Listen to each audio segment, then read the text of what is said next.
आनंद जी, स्वामी सुषात्मानंद महाराज जी, आप दोनों को सहृदय प्रणाम। बबीता जी, वरिष्ठ अतिथिगण, देवियों और सज्जनों, आप सबको अभिनंदन और आज के लिए हार्दिक शुभकामनाएं। आज हम सब ठाकुर जी श्री रामकृष्ण परमहंस जी के 189 जन्मदिन के अवसर पर एक धार्मिक प्रवचन तथा सांस्कृतिक कार्यक्रम के लिए एकत्रित हुए हैं। इसमें कोई दो राय नहीं है कि भारत माता ने पिछली 3 शताब्दियों में ठाकुर जैसा एक महान संत तथा गुरु पैदा नहीं किया।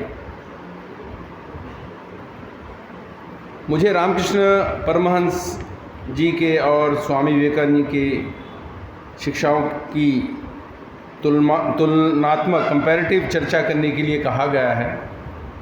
ये बहुत बड़ा दायित्व है। मैं पिछले 1 सप्ताह से सोच रहा था कि मैं किन के समक्ष ये अपना विचार रखूं। एक स्वामी जी हैं जिन्होंने अपना पूरा जीवन मिशन के पर्पस के लिए त्याग दिया और पूरा इसमें डिवोटेड है, और सामने भक्तगण हैं जो हमेशा इन सब बातों से पे चर्चा करते हैं, सुनते हैं। उनके सामने मैं क्या रखूं? जो भी फिर भी जो मेरी सीमित नॉलेज है, ज्ञान है, और कुछ पिछले दिन में जो पब्लिक डोमेन में इंफॉर्मेशन है, उसको एकत्रित करके मैंने ये सोचा कि मैं केवल एक छोटे से पोर्शन को कवर करूँगा, क्योंकि मेरे मन में एक शंका है कि अगर मैं पूरा करने की कोशिश करूँ, मैं कभी न्याय नहीं कर पाऊँगा।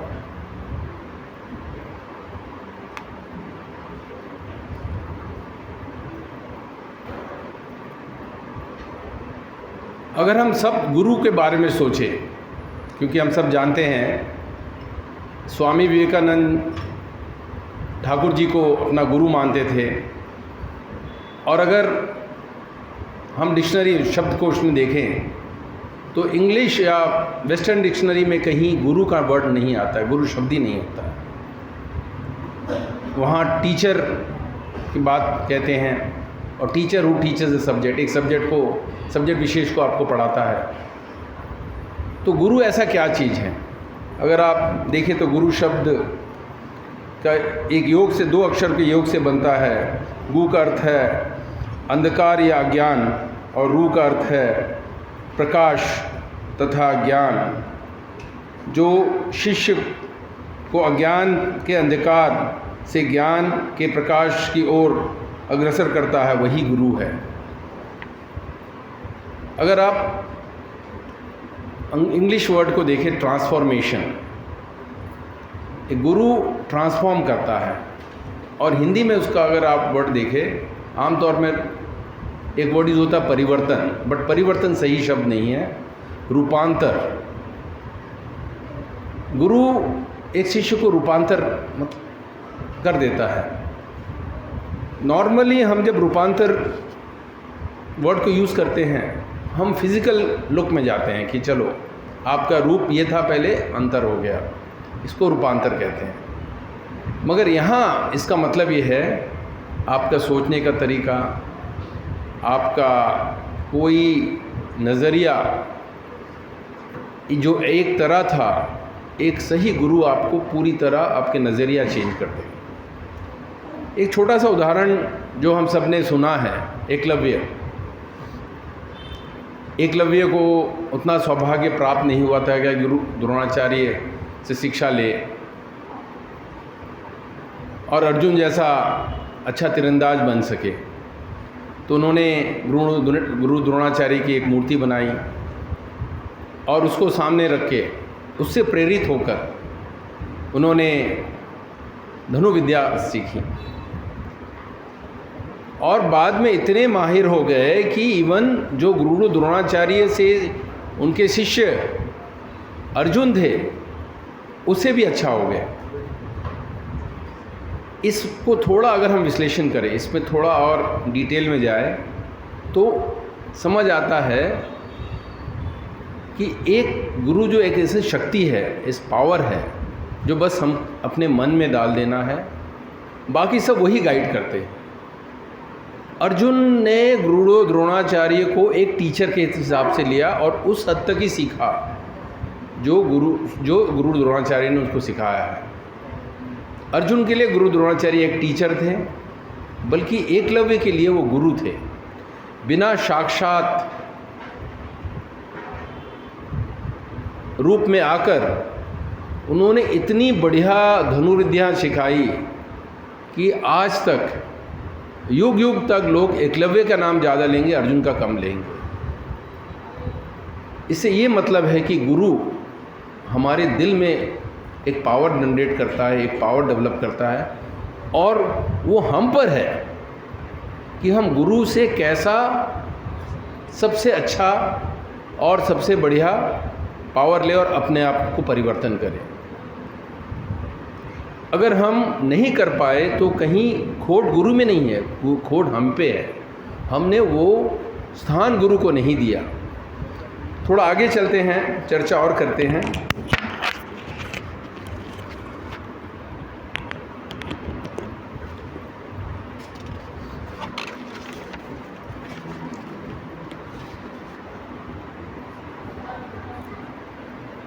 मेरा चर्चा का विषय है कि ठाकुर जी स्वामी जी के बारे में कैसा सोचते थे और स्वामी जी ठाकुर जी के बारे में क्या सोचते थे। इस चर्चा में आने के पहले, जैसे आप सब जानते हैं, स्वामी जी ठाकुर जी से पहली मुलाकात उनकी कैसी हुई, दूसरी और तीसरी, मैं फिर भी संक्षिप्त में बोलने की कोशिश करूँगा। रामचंद्र और प्रोफेसर हेस्टी के सुझाव के बाद नरेंद्र रामकृष्ण जी से मिलने दक्षिणेश्वर गए। जब उन्होंने देखा तो उन्हें बड़ा अजीब सा लगा। कपड़े भी ठीक ठाक नहीं पहने थे, बाल भी तरीके से नहीं संवारे थे, और ऐसे एक जगह बैठे थे। कपड़े साफ सुथरे नहीं थे, आँखों में भी कुछ ऐसा ये झलकता था कि कुछ अंदर की बात बाहर लाने की कोशिश कर रहे हैं। स्वामी जी को बड़ा आश्चर्य हुआ कि ये कलकत्ता जैसी जगह जो मेटेरियलिस्टिक है, वहाँ पे ऐसे संत कैसे रह रहे हैं। उसके बाद उन्होंने एक बहुत सुंदर सा गीत गाया। गीत गाने के बाद ठाकुर जी ने उनको पकड़ के ले गए सामने और रोकर बोले, तुम इतने दिन कहाँ थे, इतने लेट क्यों कर दिए। उसके बाद जो दूसरी मुलाकात होती है, क्योंकि स्वामी जी की पहली मुलाकात से थोड़े घबराए हुए थे, फिर भी दूसरी मुलाकात होती है, तो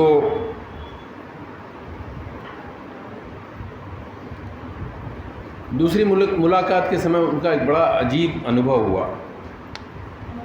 वो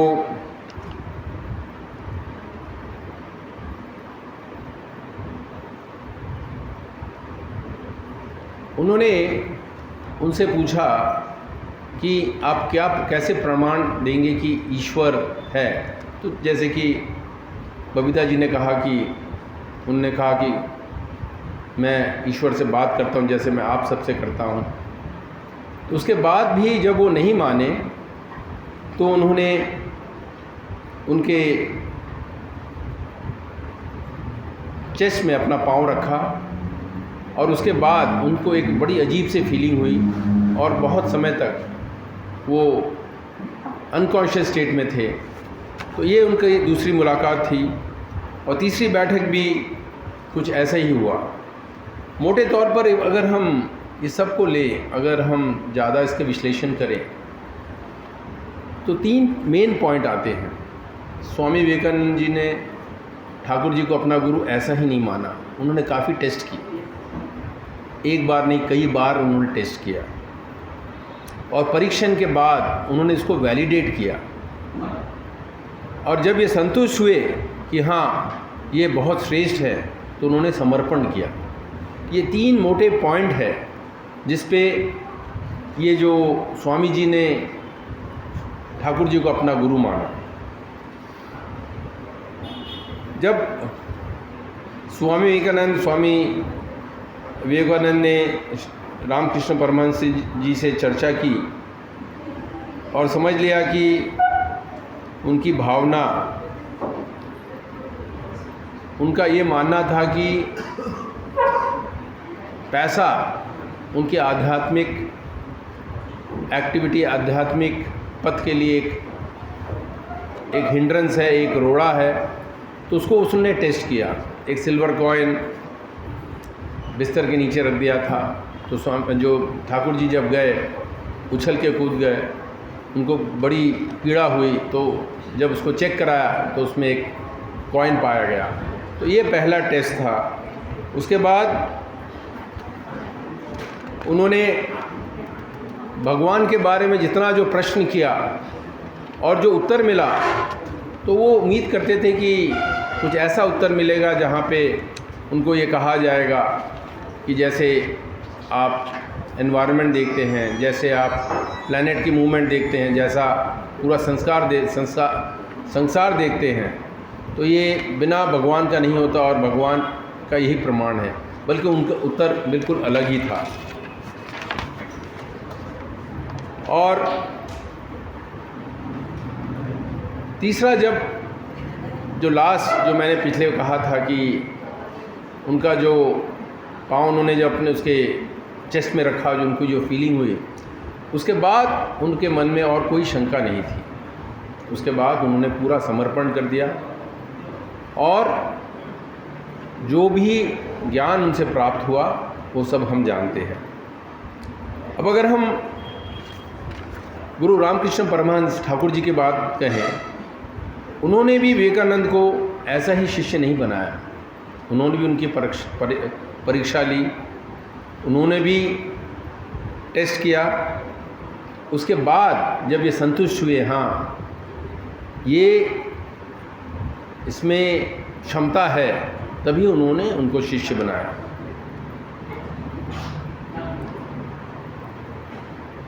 पहला परीक्षा लेने के पहले उन्होंने स्वामी विवेकानंद को प्रोत्साहित किया, इनकरेज किया, आप डाउट कीजिए, आप मुझ पे क्वेश्चन कीजिए, और जब तक आप सेटिस्फाई नहीं होंगे तब तक आप मुझे अपना गुरु नहीं मानिए। तो ये दर्शाता है कि ठाकुर जी इतने ऊंचे कद के थे, इतने महान थे, फिर भी एक शिष्य को उन्होंने ये मौका दिया कि वो क्वेश्चन करे, उनसे पूछे और सेटिस्फाई हो। आज के दिन में अगर हम अपने आप को इस पोजीशन में रखते हैं, तो अगर हमें कोई क्वेश्चन करता है तो हम टॉलरेट ही नहीं करते, बल्कि हम बिगड़ जाते हैं।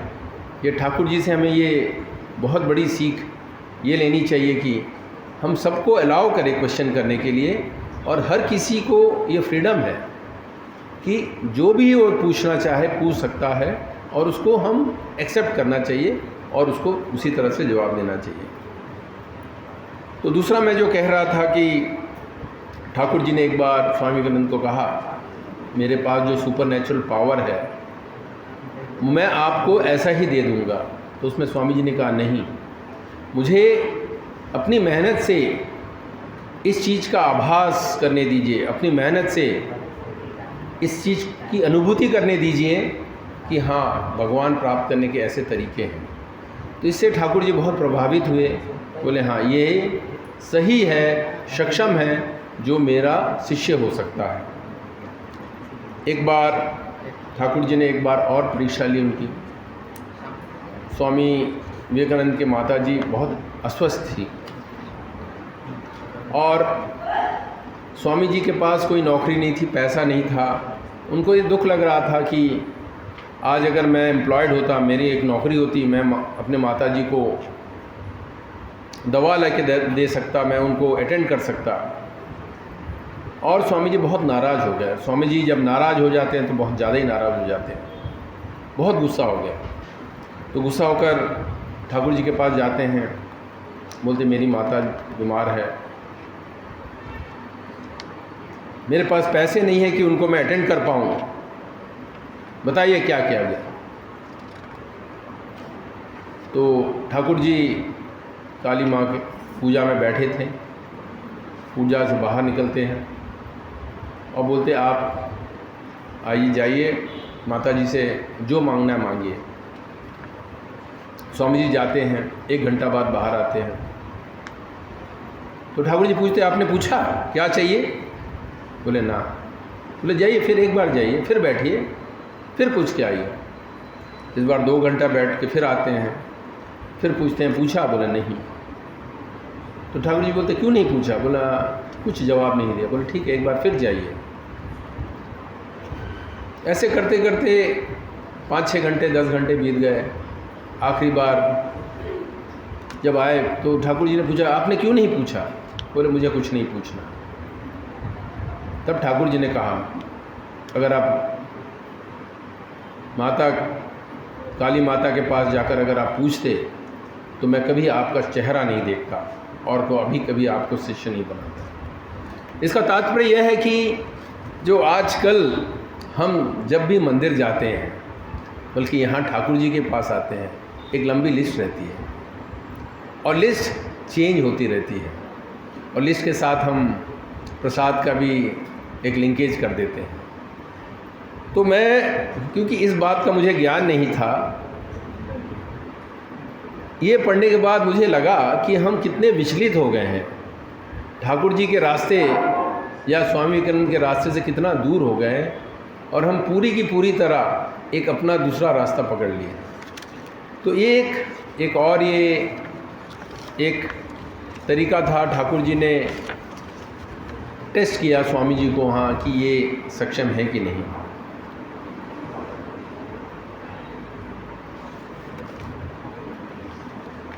बाद में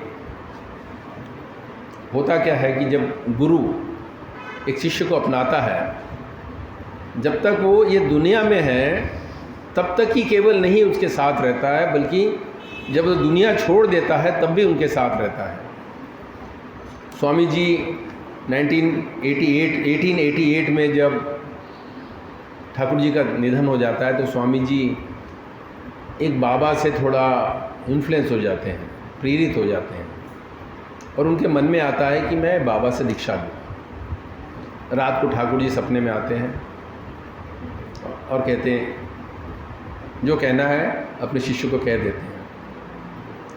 तब स्वामी जी को ये महसूस होता है कि नहीं, ये मैं गलत कर रहा हूँ, मेरा गुरु तो एक ही है, मुझे उन पे कभी शंका ही नहीं करनी चाहिए, मैं इनको लेके और आगे बढ़ूँगा। तो ये कुछ पॉइंट्स थे जो ठाकुर जी और स्वामी जी के बीच में। अब आज तिथि पूजा के उपलक्ष्य में जो हो गया है, आज हमारा जो चर्चा हो रहा है, और हम सबको ये मालूम है, कोई नई चीज़ नहीं है। कुछ हमारे कविता जी ने बताया और महाराज तो बड़े महाराज और हमारे संजय जी तो हमेशा बोलते हैं, इससे पहले भी हमने सुना। तात्पर्य क्या है, टेक अवे क्या है? आज हम जब अपने केवल प्रॉब्लम को डिस्कस करते हैं, आज केवल हम सोचते हैं कि चलो टीवी ऑन करें, वो चैनल में वो बाबा है, वो सारे प्रॉब्लम सॉल्व करता है, चलिए हम वहाँ शिफ्ट हो जाए, बिना परखे, बिना टेस्ट करके, बिना चेक करके यहाँ से वहाँ, यहाँ से होते रहते हैं और हमें कभी कोई सोल्यूशन नहीं मिलता। इसीलिए सोल्यूशन नहीं मिलता कि क्योंकि हम बिल्कुल क्लियर नहीं, हम ये क्लियर नहीं है कि हम जो ठाकुर जी को अपना गुरु मान चुके हैं या स्वामी जी को अपना गुरु मान चुके हैं या माँ शारदा को अपने गुरु मान चुके हैं, उनको हमने अपने दिल में पूरी तरह नहीं अपनाया है, नहीं बिठाया है और एकलव्य की हम 1% भी अब नहीं पहुँचे। तो आज के जो स्वामी जी ने मुझे जो टास्क दिया, मुझे अपने पीएचडी का रिसर्च याद आ गया। रिसर्च जब करते थे तो सॉल्यूशन ढूंढ लेते थे, कुछ ना कुछ मिल जाता था। इसमें तो सॉल्यूशन तो हमारे पास ही है, हम ढूंढते रह जाएंगे, हम इडियट डिस्कोर्स अटेंड करेंगे, वो करेंगे और थोड़ी मन की शांति उसमें खोजेंगे। बल्कि ठाकुर जी ने, स्वामी जी ने, माँ शारदा ने सॉल्यूशन हम सबको बता दिया है। एक ही सॉल्यूशन है, पूर्ण तरह समर्पण। ठाकुर जी को, जो भी हमारे गुरु हैं, पूर्ण तरह समर्पण करें। और कहीं ना कहीं आज हम इस लेवल में पहुँचे, इस स्टेज में पहुँचे हैं कि हमें इम्पॉर्टेंट और अर्जेंट में फ़र्क नहीं दिखता। हमें अपनी ज़िंदगी में हम केवल अर्जेंट काम ही करते गए। अर्जेंट काम जो होता है वो केवल हमारे मटेरियलिस्टिक वर्ल्ड को सेटिस्फाई करता है, और इम्पॉर्टेंट जो काम होता है समाज को सेटिस्फाई करता है, हमें सेटिस्फाई करता है, हमारी नई पीढ़ी को एक नया गाइडेंस देता है।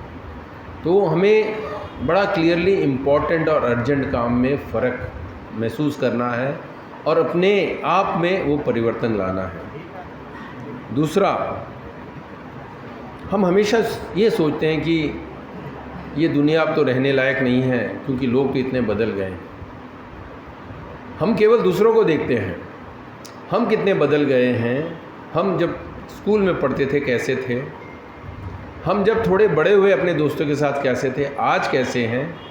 हमारी प्राथमिकता, हमारी प्रायोरिटी कितनी बदल गई है, ये हम एक बार देखें और अपने में परिवर्तन लाए तो दुनिया अपने आप ही परिवर्तन हो जाएगी। मैं एक छोटा सा एक उदाहरण दूंगा। हम सब सांप से डरते हैं। अगर हमारे पास एक कुत्ता और सांप है, अगर लोग कहें तो हम कुत्ता को फिर भी हाथ लगा देंगे, थोड़ा बिस्किट विस्किट खिलाकर।